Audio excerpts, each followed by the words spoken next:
Boa noite.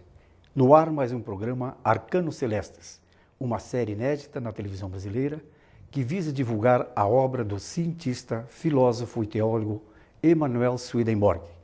Este programa vai ao ar todas as terças-feiras às 19 horas pelo canal 5 da NET e 72 da TVA e pode ser acessado também pelo site www.cwbtv.net e pelo arcanocelestes.com.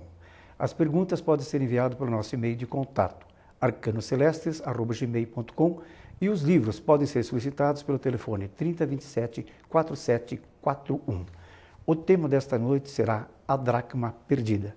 O texto encontra-se no livro de Lucas, capítulo 15, versículo 8. Nesta noite nós temos também a presença do ministro Vicente Nobre, da cidade de Jaú, estado de São Paulo, e também o nosso companheiro Eduardo.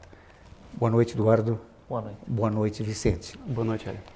O tema desta noite, que nós vamos falar sobre o dracma perdido, no qual uma mulher que tendo 10 dracmas, ao perder uma das dracmas, não acende a candeia, varre a casa e busca com diligência até achar. A parábola do dracma perdida dá uma sequência do que seria essa perda desse dracma. Como é, Vicente, que nós podemos hoje, modernamente, interpretar a palavra da perda dessa dracma? O que representa hoje para a nova igreja essa perda desse dinheiro? Bom, boa noite, Hélio. Assim como todas as coisas na palavra, a parábola da dracma perdida, ela vem numa sequência, né, de duas parábolas. A primeira sendo a parábola da ovelha perdida e a segunda é a parábola do filho pródigo. E nessas três parábolas, nessa sequência que o Senhor ensinou, ela tem duas coisas em comum, né? Primeiramente, alguém que perdeu algo muito precioso, né? E segundo, que quando a pessoa acha essa coisa preciosa, ela se enche de alegria e contentamento por ter achado aquilo, né? E como todas as coisas na palavra, como eu disse, ela tem um significado interno. Perder essa dracma, né? Ela representa a perda da verdade, porque a verdade, no caso ali, o dinheiro nessa parábola, ela representa a verdade em nossas vidas. Nós sabemos que a dracma era um dinheiro usado na antiga Grécia, né? E o que significa esse dinheiro na parábola? Como é que nós devemos interpretar na parábola o dinheiro, a perda desse dinheiro? Então, especificamente nessa parábola, esse dinheiro representa a perda da verdade, a perda de um valor verdadeiro. Eu gostaria de perguntar então agora para o Eduardo, né? O tema é bastante extenso, a gente precisa discutir com tranquilidade.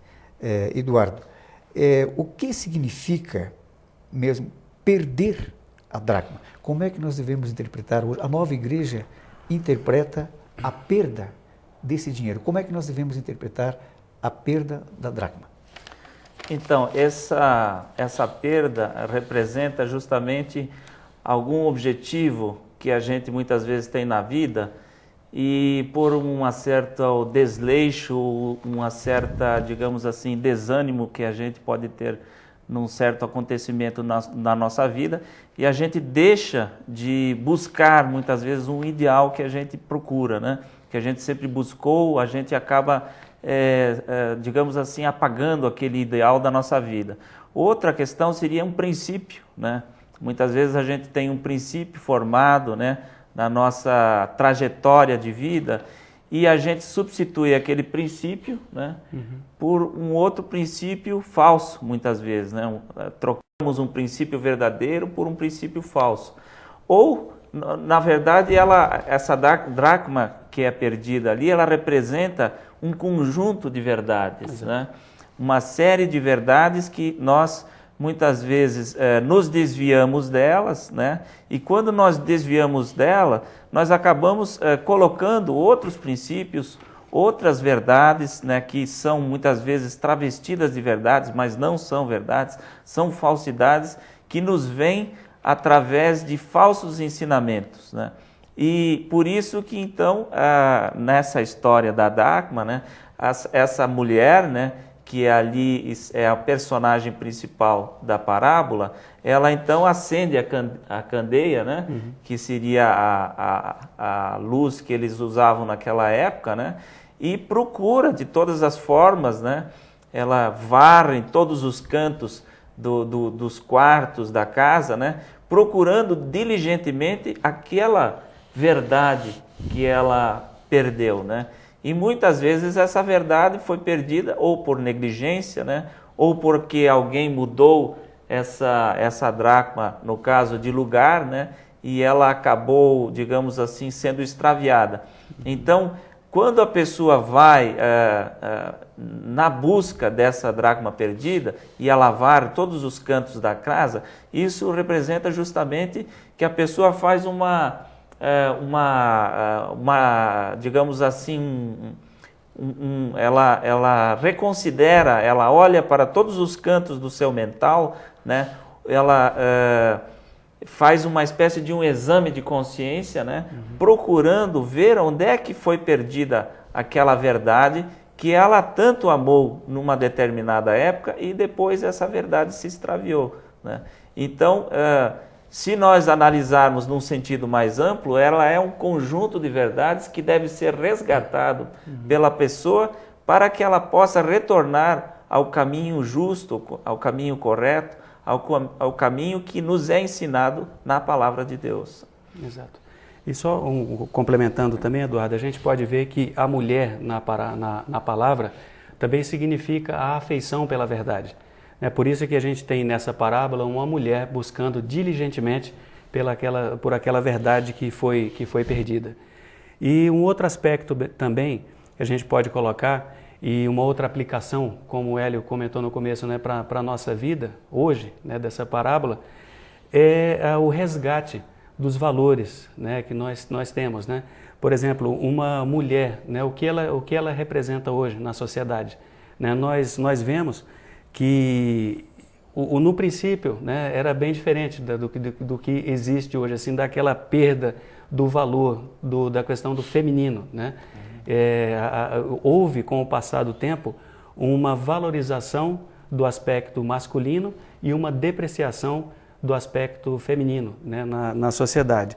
Então a gente pode ver também uma aplicação dessa, assim, aquele tentativa de retorno dessa valorização, resgate, né? Dessa mulher buscando diligentemente o seu valor, como aconteceu nessa parábola, né? Certo. Por isso, então, que eu acho que a derivação, né, dessa supremacia sobre o masculino sobre o feminino, justamente devido pela essa perda dessas verdades. Exato. Como é que a gente deve encarar hoje essa supremacia do masculino sobre o feminino? Então, essa supremacia do masculino sobre o feminino, na verdade, ela se origina no princípio da civilização humana, e nós sabemos que a civilização humana foi montada, toda ela, sob princípios masculinos, né? É uma sociedade praticamente totalmente patriarcal, né? Todas as legislações, os direitos principais sempre foram voltados para o masculino, e isso privilegiando, no caso, a razão, o entendimento, né? E a fé, que é justamente que tomou essa supremacia em detrimento da caridade, né? Isso aconteceu principalmente na igreja, no final da igreja antiquíssima, né?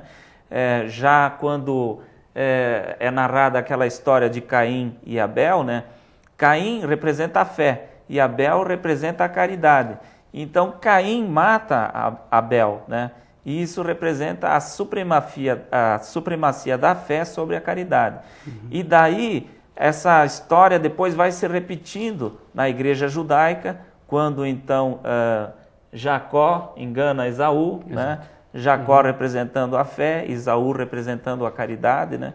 E também na igreja cristã, né? Onde a fé tomou conta, né? Ela acabou se, digamos assim, cada nova dispensação que era restaurada pelo Senhor, né? Que era, digamos assim, decaída em função da prevalecência da fé sobre a caridade, o Senhor vinha, restaurava aquela dispensação religiosa e o homem tornava a dar sempre a láurea, né? Ao louvor para o entendimento, né? Para a inteligência, para a razão, né? Que são valores totalmente, digamos assim, não vamos dizer totalmente, mas predominantemente masculinos, né? Em detrimento da afeição, do sentimento, né? Porque ter inteligência na sociedade, até mesmo hoje na sociedade moderna, você ter inteligência, você ter entendimento, você ter essas coisas ligadas à razão, dão status social para a pessoa. Agora, você demonstrar o seu sentimento, você demonstrar a sua afeição, já é alguma coisa que muitas vezes é levado assim como um temor da pessoa mostrar esses sentimentos, porque ela pode se tornar presa do outro, né? Ou pode, digamos assim, ser confundida e até ser tratada como tola, né? Então, a nova igreja vem justamente para restaurar essa questão, né? Dando uma igualdade tanto para homens como mulheres, né? Porque no casamento verdadeiramente conjugal precisa ter necessariamente a união da fé e da caridade, do amor e da sabedoria, né? Do bem e da verdade. E a nova igreja justamente traz essa mensagem de restauração, né? Para que o casamento e para que a própria igreja no homem possa se estabelecer de uma forma adequada, né? Porque se nós formos pegar, por exemplo, quando Paulo diz que o homem é a cabeça da mulher, né? Nós vemos ali uma opinião de Paulo mesmo, porque se nós formos lermos os livros, as cartas que Paulo escreveu, ele sempre vai dizer, essa é a minha opinião. Em certos momentos ele coloca claramente, isso eu digo por mim mesmo, né? Então ali é Paulo falando, né? E ele então deu essa sua opinião a respeito, né? Que a nova igreja, aliás, discorda dessa opinião, né? Exato. Colocando que, na verdade, o homem e a mulher juntos formam a igreja, né? E o Senhor é a cabeça da igreja. Exato. Do homem e da mulher juntos, né? E não o homem a cabeça da mulher, né? Exatamente. E isso, Eduardo, como a gente falou lá no começo, é um exemplo dessa restauração dessa verdade. É essa dracma que foi perdida há muito tempo, quando a fé suplantou a caridade, e que hoje, através da doutrina da nova igreja, numa aplicação agora no casamento, a gente consegue ver uma possibilidade de encontrar-se novamente, procurando de forma diligente essa verdade que foi perdida. A verdade que diz que o Senhor é o cabeça do casal e não o marido, cabeça da esposa. E os dois juntos, andando corretamente, podem receber o amor verdadeiramente conjugal.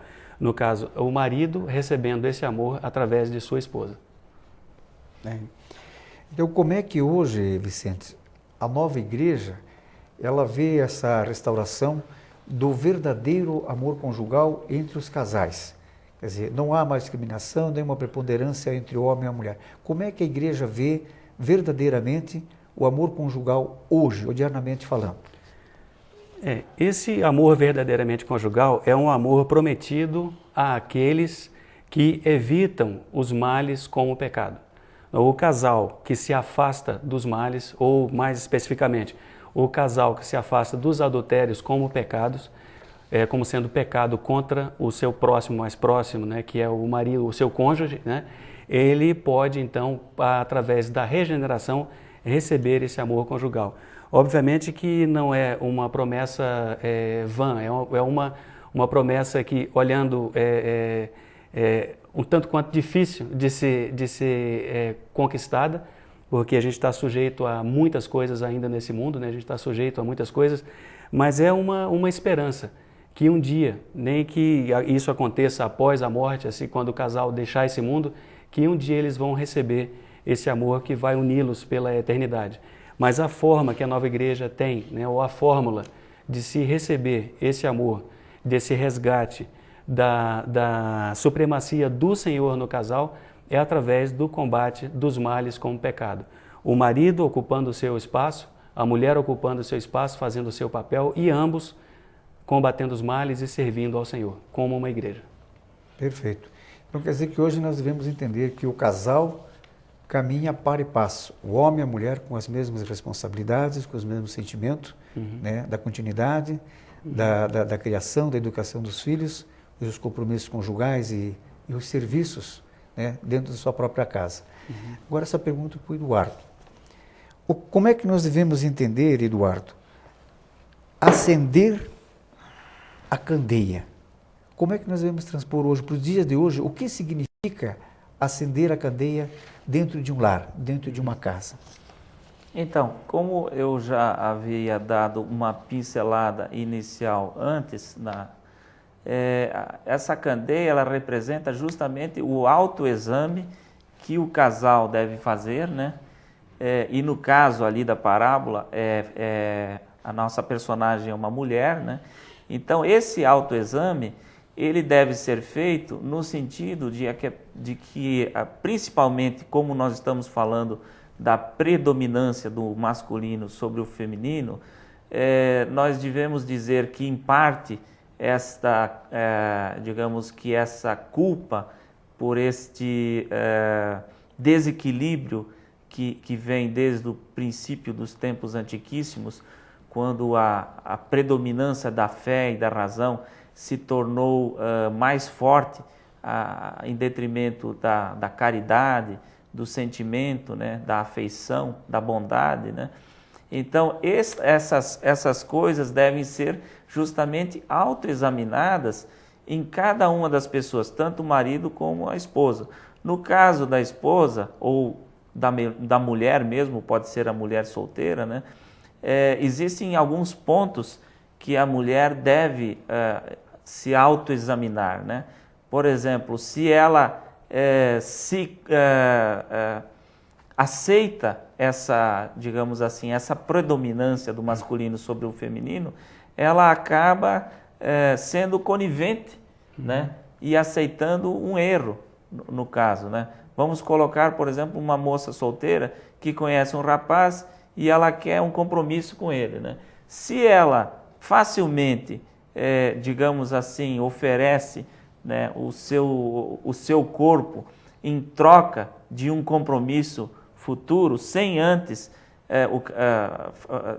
ter a oportunidade do casamento, por exemplo, né, ela mesmo vai se desvalorizar, porque o homem, depois de satisfeito o seu desejo, ele vai, digamos assim, até desprezá-la, né, porque ela não valorizou aquele tesouro que ela tinha, né? Então, esse é um dos aspectos.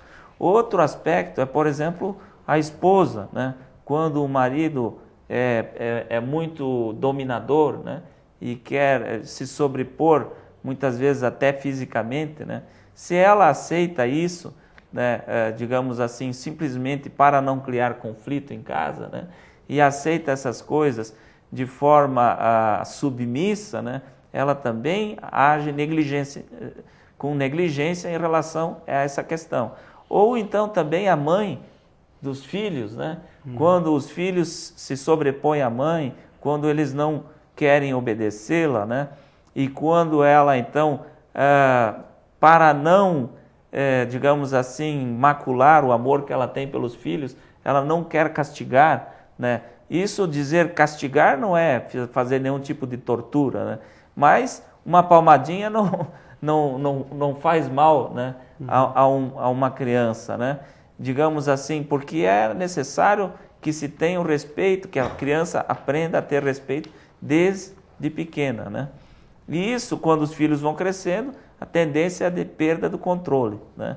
Então, todos esses aspectos dizem respeito, né, à candeia que a mulher acende em sua casa, né, para procurar, né, para localizar aquela dracma que foi perdida, né? Exato. Que muitas vezes ela já viveu um período bom, né, e depois aquele período se perdeu, né, que é justamente representado por essas verdades que se perderam, por esses princípios, né, por essas por esse objetivo que muitas vezes foi perdido, né? Então devemos entender que nesse representativo, o homem seria então a razão, né? E a fé. E a mulher então seria assim, a bondade e o amor.